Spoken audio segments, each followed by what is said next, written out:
नमस्कार, मैं हूं आपके साथ गौशिया कुरैशी। आज हम बात करेंगे भारत में हो रहे काफी बड़े पैमाने में भ्रष्टाचार की। हाल ही में ईडी की वजह से हमारे सामने 4 बड़े केस आए हैं। इस केस को विस्तार से जानने से पहले हम ईडी को समझते हैं। ईडी का नाम कुछ समय से समाचार पत्रों और टीवी चैनलों में प्रमुखता से लिया जा रहा है। आपको बता दें कि इसका नाम हाई प्रोफाइल केस में अधिकांश लिया जाता है। यह भारत सरकार के वित्त मंत्रालय के राजस्व विभाग के अधीन एक विशेष व्यक्तिगत जांच एजेंसी है। यह एजेंसी भारत में विदेशी संपत्ति मामला, धन संशोधन यानी मनी लॉन्ड्रिंग, आय से अधिक संपत्ति की जांच करती है। अब हम बात करते हैं उन 4 केस की जिस पर ईडी ने छापेमारी की है। देश में एक बार फिर नेशनल हेराल्ड केस चर्चा में है।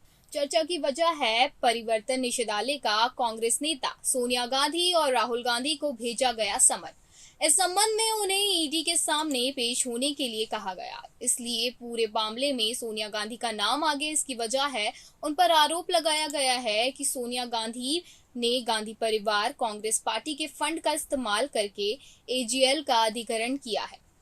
इस कंपनी की 2000 करोड़ की संपत्ति पर कब्जा करने की कोशिश की है। स्वामी ने शिकायत में लिखा है कि यंग इंडिया नेशनल ने एजीएल की दिल्ली, एनसीआर, लखनऊ, मुंबई और दूसरे शहरों में मौजूद संपत्ति पर कब्जा किया है। इसको लेकर स्वामी ने सोनिया गांधी और राहुल गांधी पर छल के जरिए संपत्ति पर अधिग्रहण करने का आरोप लगाया। उन्होंने कहा कि एजीएल को दिया गया ऋण अवैध है क्योंकि इसे पार्टी के फंड से दिया गया था।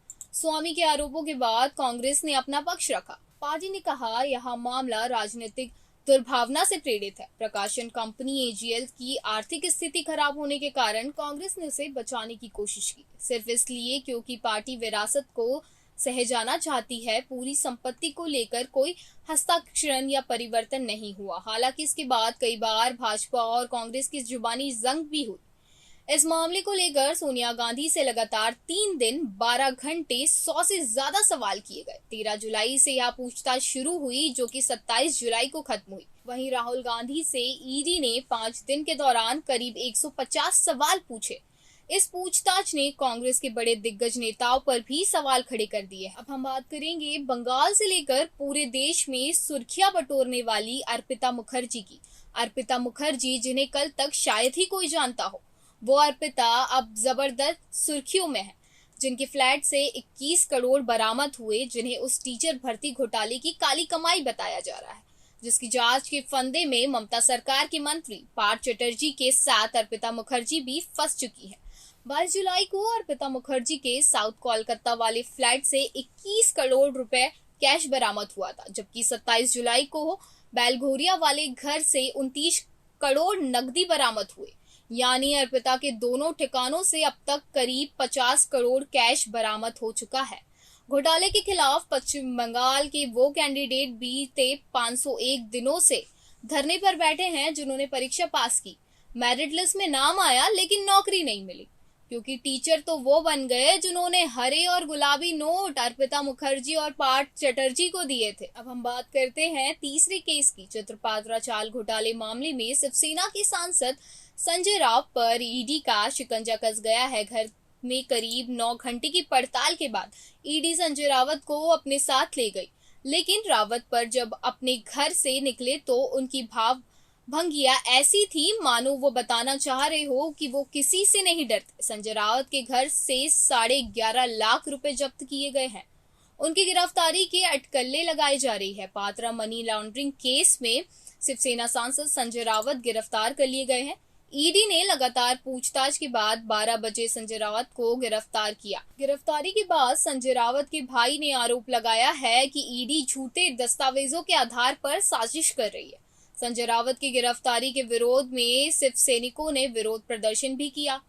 संजय राउत के घर पर जो पैसे मिले हैं उसके बारे में एकनाथ शिंदे ने कहा है कि संजय राउत से ही पूछना चाहिए कि वो पैसे कहां से आए। संजय राउत के खिलाफ ईडी की कार्रवाई को लेकर शिवसेना महाराष्ट्र के कई शहरों में विरोध प्रदर्शन कर रही है। मुंबई के अलावा अमरावती, पुणे और नागपुर में शिवसैनिकों सड़क पर उतर आए हैं। अब हम बात करते हैं अब हमारे चौथे केस की, जो कि 100 करोड़ रुपए का प्रचार करने वाले मनीष सिसोदिया का है। दिल्ली के उप मुख्यमंत्री मनीष सिसोदिया पर 100 करोड़ रुपए का नागरिक मानहानि मुकदमा दायर हुआ है। यहाँ मुकदमा असम के मुख्यमंत्री हेमंत विश्वा शर्मा की पत्नी रिंकी भोयान शर्मा ने किया है।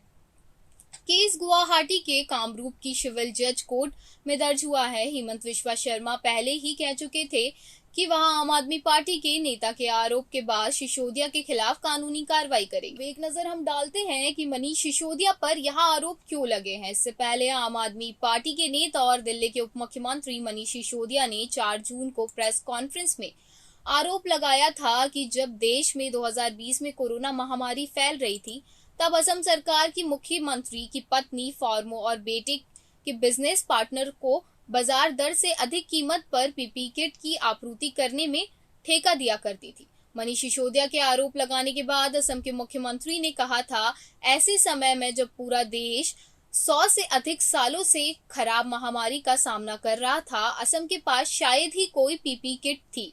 मेरी पत्नी ने आगे आकर साहस दिखाया और जान बचाने के लिए सरकार को करीब 1500 पीपी किट मुफ्त में दान कर दिया और उनकी पत्नी की कंपनी ने इसके लिए कोई बिल नहीं दिया था।